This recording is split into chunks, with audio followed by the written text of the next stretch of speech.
Merci de nous rejoindre pour cette dernière partie de l'Africa Newsroom. Gourmolo, professeur des universités, Youssouf Diaby, sociologue, Jean-Marie Bitomo, éditorialiste, sont toujours avec nous. Place à notre Zoom Société consacré aujourd'hui à un projet de centrale à charbon qui provoque la colère au Kenya.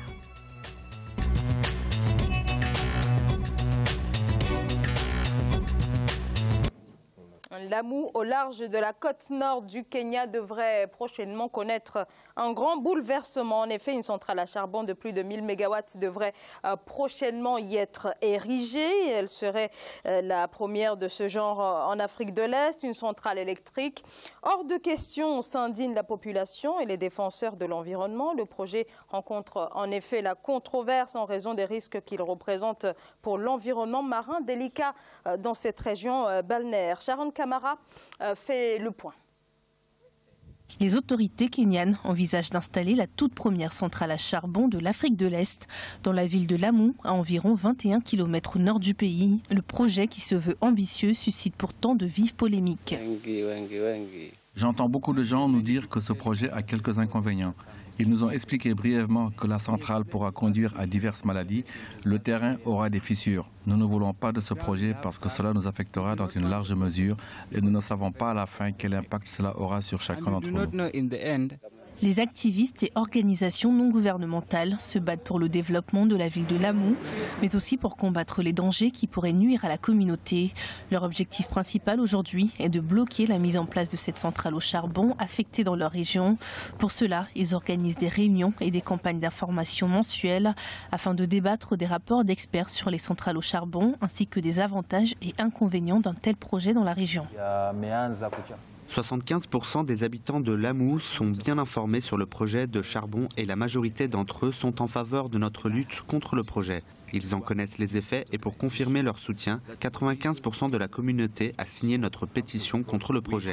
Ils n'en veulent pas du tout. Alors que dans le reste du monde, les gouvernements œuvrent pour la fermeture des centrales à charbon jugées polluantes et peu écologiques, les activistes et organisations non gouvernementales reprochent au gouvernement de privilégier les apports financiers à la santé de la population. Alors même si le charbon continue de fournir 40% de l'électricité mondiale, il est quand même aussi responsable de 45% des émissions de gaz à effet de serre avec des conséquences très importantes sur la santé des populations. Comment expliquer que le Kenya tienne tant à ce type de projet-là? Je pense que le Kenya y tient peut-être parce qu'après leur propre calcul, ils pensent que ça leur coûterait moins cher de le faire pour eux-mêmes immédiatement du point de vue de la rentabilité, si vous voulez, que s'ils s'engageaient sur une autre voie. Donc, peut-être que c'est leur calcul. Techniquement, je ne sais pas vraiment quelle a été à la base de leur décision. Mais je voudrais attirer l'attention sur deux choses. Je crois que quand on discute de ces genres de questions, il faut éviter deux écueils, deux positions extrêmes, inverses. La première, c'est celle qui consisterait à être sur la posture, disons, classique, désormais classique, de dire nous, on veut du propre absolu. Tout ce qui ne va pas dans ce propre absolu, nous sommes contre. Donc, il faut soit du solaire immédiatement, il faut de l'éolien immédiatement. Pour tout le reste, nous sommes contre. Donc, une sorte de rejet instinctif par rapport à tout ce qui relève de ce qu'on appelle les énergies, disons, malpropres ou pas propres. Ça, c'est une option. L'autre option, c'est de dire, nous, on s'en fout, on ferme les yeux sur tout, et puis, puisque l'énergie, nous l'avons là, et c'est du charbon ou c'est du n'importe quoi, eh bien, nous allons l'utiliser sans retenue. Ces deux positions ne sont pas justes. Il faut avoir l'intelligence de comprendre que, fondamentalement, c'est d'abord les intérêts des populations qui doivent être mis en avant. Les intérêts des populations, on ne les calcule pas seulement dans le court terme, on les calcule dans le moyen et le long terme. Ça suppose donc que ces choses-là soient intégrées sur des plans globaux de développement. Mais si on ne voit que la recherche immédiate d'intérêt, dans un sens ou dans un autre, on risque d'aller à l'aveuglette. On risque de, comment vous dire, de pérégriner au gré des intérêts du moment, de lobbying, que ce soit d'ailleurs des lobbyistes favorables à cette industrie tous azimuts de l'énergie sans limite, ou encore de certains types de lobbyisme qui aussi peut se développer et qui consisterait à mettre l'Afrique au même diapason que les pays les plus développés et les plus industrialisés concernant l'énergie. Parce que nous, il faut bien le dire aussi, même si vous allez me regarder peut-être de travers, nous n'avons pas autant pollué le monde que le reste du monde. La part de pollution de l'Afrique est infime. Donc il ne faut pas aussi mettre, pour ainsi dire, le mauvais droit de notre côté, y compris du côté de ceux qui aujourd'hui peuvent ponctuellement utiliser le charbon. Ce n'est pas parce qu'on utilise ponctuellement le charbon qu'on va nous tomber dessus comme si nous étions au même niveau de pollution que les gens qui exploitent le charbon depuis maintenant 2 siècles. Ce n'est pas juste. Parce que nous n'avons pas les moyens aujourd'hui de faire certains sauts technologiques pour en arriver à l'énergie la plus propre. Alors, on a les moyens, M. Gourmello. Voilà. C'est-à-dire c'est un domaine sur lequel, c'est-à-dire, bon, je discute énormément sur ce plateau. Il y a ce qu'on appelle, si vous voulez, techniquement, les sauts technologiques. D'accord?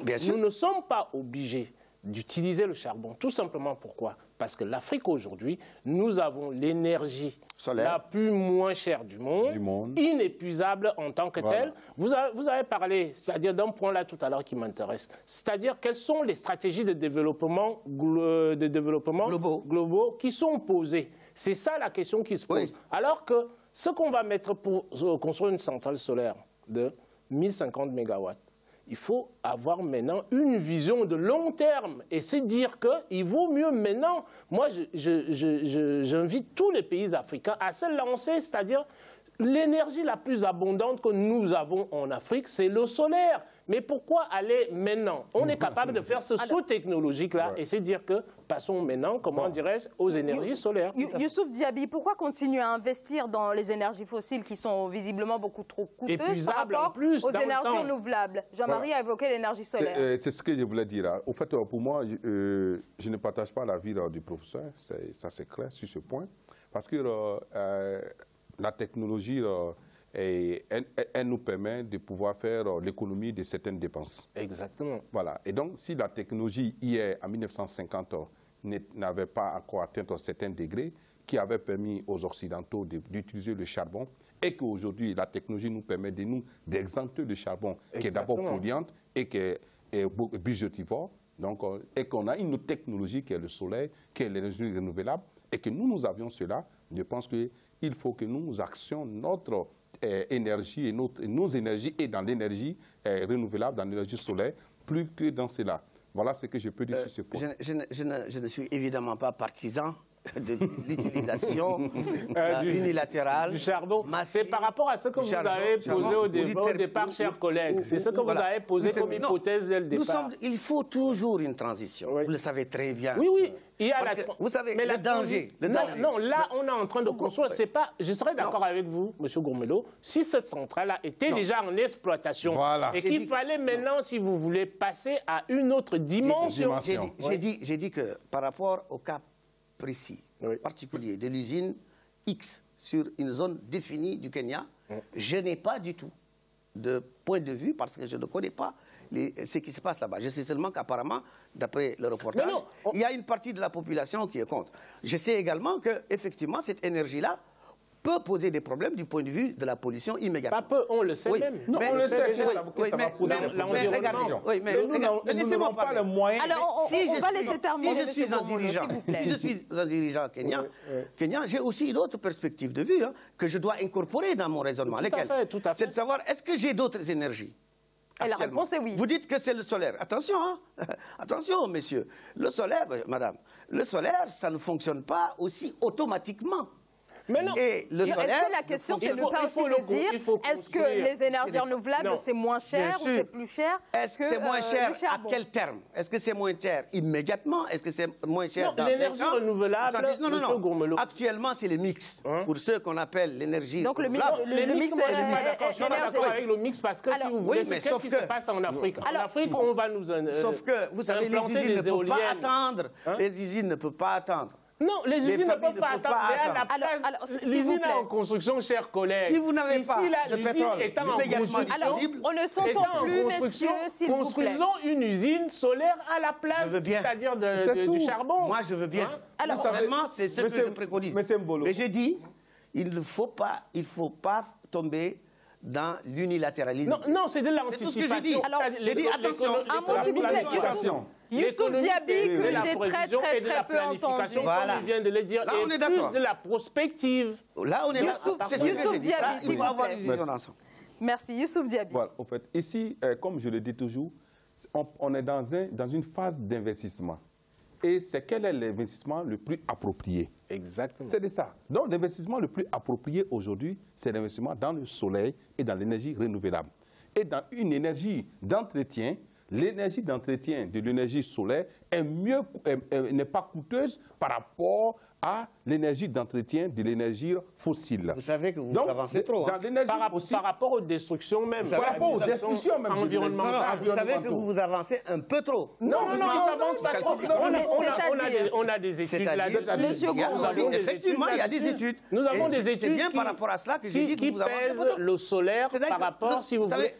Nous l'avons en abondance. Nous l'avons en abondance. Ça, on ne peut pas se mettre à faire uniquement de la théorie là-dessus. D'abord, ce n'est pas être pragmatique. Ce n'est pas partout. Vous savez que le solaire... Merci. Alors, Jean-Marie Bitomo, allez-y. Moi, je me dis qu'il faut que nous soyons pragmatiques en Afrique. Tout à fait. J'ai parlé tout à l'heure de la notion de saut technologique. Ce n'est pas parce que les autres sont passés, si vous voulez, à utiliser une source d'énergie que nous sommes obligés de l'utiliser. C'est comme le téléphone. C'est-à-dire... À partir de là, qu'est-ce qu'on fait en Afrique maintenant? Comme il a dit, si vous voulez, M. Diaby, dans les années 30, dans les années 1910, on n'avait pas encore la technique du solaire. Voilà. Mais dès l'instant qu'elle s'est déjà imposée, c'est-à-dire, ce serait même une bonne chose pour nous de poser nos stratégies de développement en fonction de ce qui nous revient le moins cher. Parce qu'il a parlé d'énergie budgétivore là tout à l'heure. Voilà. Et ça c'est-à-dire, même en termes d'entretien. C'est ça qu'on appelle l'énergie d'entretien. C'est-à-dire, vous avez moins, comment dirais-je, de dépendance aussi vis-à-vis de l'extérieur. Parce que moi, ça me turlupine quelque part. Parce que le temps que nous formons nos techniciens, là, si vous voulez, pour nous entretenir les éoliennes, tout ce qui s'ensuit, le soleil est là tout le temps, même si on n'a pas la même qualité solaire partout. Je suis d'accord avec vous, mais n'empêche quand même qu'en termes de budget, à mettre sur la table. Et sur le long terme, parce que l'industrialisation, nous raisonnons sur le long terme. Ce n'est pas sur le court terme. Donc, il faut regarder ça sur le long terme, la rentabilité. Votre réponse, oui, ma réponse est que, et c'est le point de départ de ce que j'avais dit, nous, à terme, et même à moyen terme, il faut que l'Afrique, massivement, se convertisse à l'énergie propre, entre guillemets. C'est tout. Ça, c'est un fait même de civilisation, disons. Mais oui, maintenant, ceci étant dit, j'ai dit que ponctuellement, tactiquement, sur tel ou tel aspect, il ne faut pas avoir une vision trop unilatérale. Non, c'est là où moi je ne suis pas d'accord avec vous. Ce n'est pas une vision unilatérale, c'est que nous sommes des économistes, chers amis. Oui, d'accord. Donc qu'est-ce qui se passe? C'est bien parce que je suis nul en économie que je m'exprime comme ça. J'ai dit seulement, vous allez politiquement parlant. Qu'est-ce qui me coûte le plus cher entre les deux solutions que j'ai sur la table? Et qu'est-ce qui est plus viable sur le long terme, surtout? Qu'est-ce qui est plus viable sur le long terme? Parce que pour nous, en Afrique, quand vous avez une centrale électrique qui dépend, comment dirais-je, des techniciens occidentaux dont on parlait tout à l'heure là en parlant de transfert de technologie, tant que ce transfert de technologie-là n'est pas effectué, alors qu'avec le solaire, c'est vrai qu'il y a de la technique derrière, mais elle est moins dépendante que les autres sources d'énergie. Prenez un peu le pétrole. Pour exploiter le pétrole, on va le chercher à 10 000 km. Au monde, parmi les pays qui développent le plus le solaire, avec énorme. Mais vous savez le Sénégal l'a fait. Le Sénégal l'a fait. Le Sénégal l'a fait. Et ça va très bien. Et vous savez que même l'Allemagne essaie de se convertir avec d'ailleurs, n'est-ce pas, les sources d'Afrique du Nord pour revoir l'ensemble de son dispositif. Alors que nous, pourquoi je parle de ça? Là, on est d'accord. Vous savez, dans la technologie des énergies dans le monde, vous avez la France qui met en place à Cadarache. C'est-à-dire la nouvelle source qui va utiliser le soleil, mais de manière artificielle. Même la mer. On arrive malheureusement au terme de cette émission. Un dernier mot, s'il vous plaît, de Youssouf Diaby. Sur ce point, je pense que la technologie nous permet aujourd'hui, nous les Africains, de pouvoir mieux investir. S'il y a investissement à faire dans l'énergie solaire, mieux que dans l'énergie fossile, qui va nous coûter au point d'avoir des budgétivores dans son entretien. L'environnement aussi sera chaotique. On ne pourra pas maîtriser les effets secondaires de l'exploitation de cette terre encore.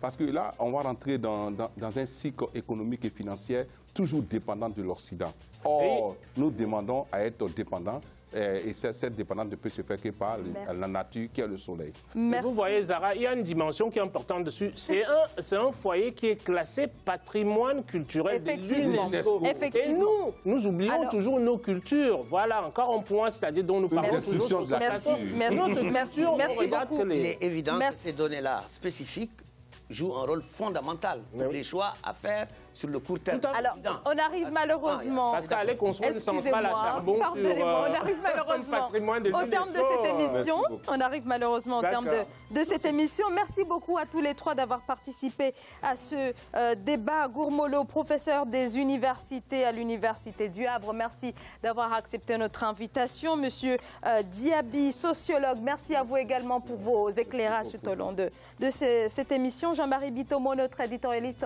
Merci Jean-Marie. Merci Zara et bonsoir à nos chères téléspectatrices et téléspectateurs. Merci de nous regarder de manière fidèle. Merci à vous de nous avoir suivis. À demain, très bonne soirée.